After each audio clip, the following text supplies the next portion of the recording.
Hey everyone, so I just watched Spider-Man No Way Home in theaters and it was amazing. Absolutely incredible. Definitely worth the wait.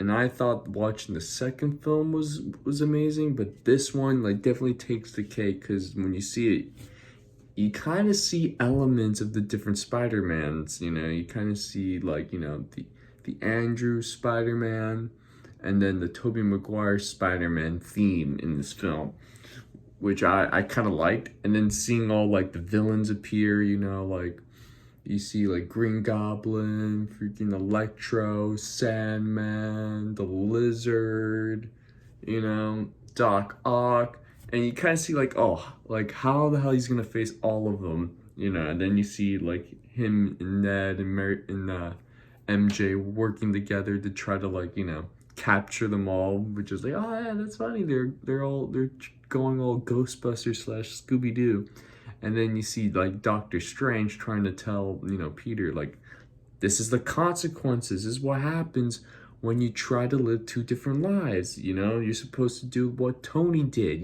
Just reveal to the world who you are and just face it, not hide yourself, because if you do, more of the people you care about are going to get hurt, which is it makes sense, if since we've watched, if you ever guys seen Batman, Superman, they always seem to lose somebody they care about because of their secret.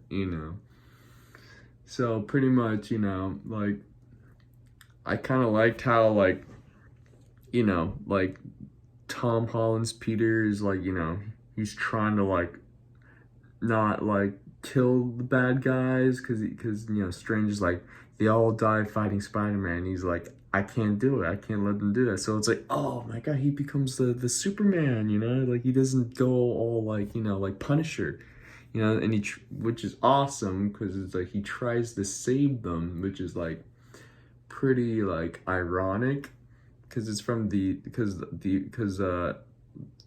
Tobey Maguire ones, he tried to do that too, and I'm not sure Andrew Spider-Man did that, if I remember correctly, but it was awesome. Oh, and then seeing seeing two of the Peters appear was what the whoa. I was so flipped out, and then seeing all of them talk about their different styles of fight. They were all talking about how oh yeah, I faced an alien. Oh no way.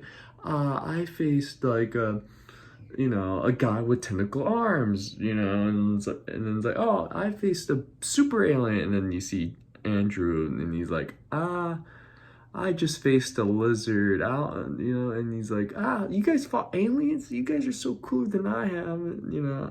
I did face a guy in a rhinoceros suit, and they're well, that's still pretty cool. And then Toby's you're still amazing. I was that's funny.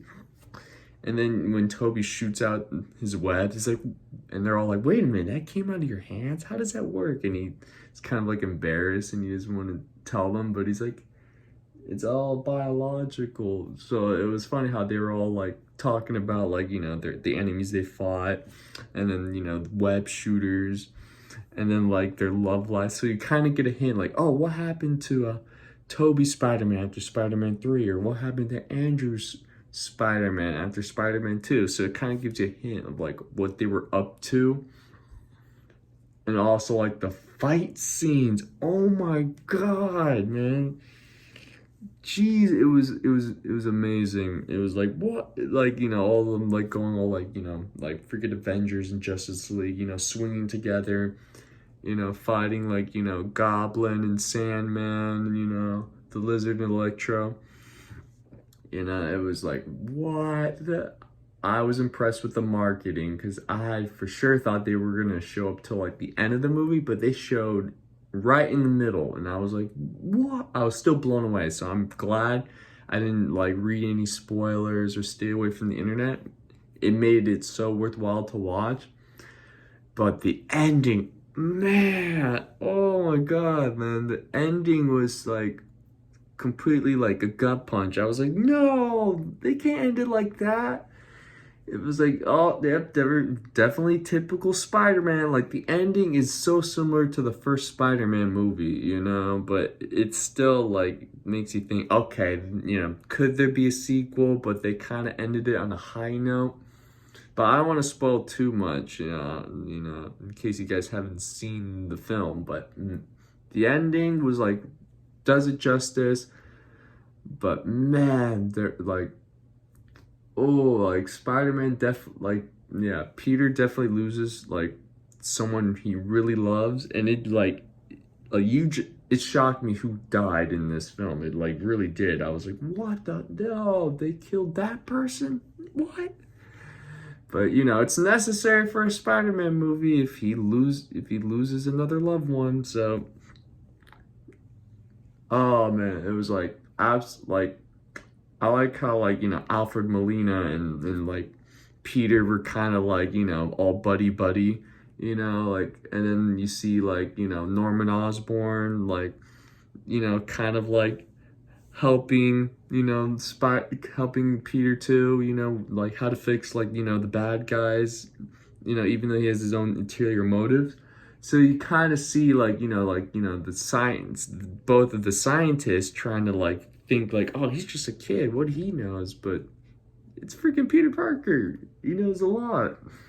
You know, he freaking majored in, was it like molecular science in the comics? Or I think he majored in either electrical engineering or like biology or some type of science degree. But that's what makes him like very smart, you know?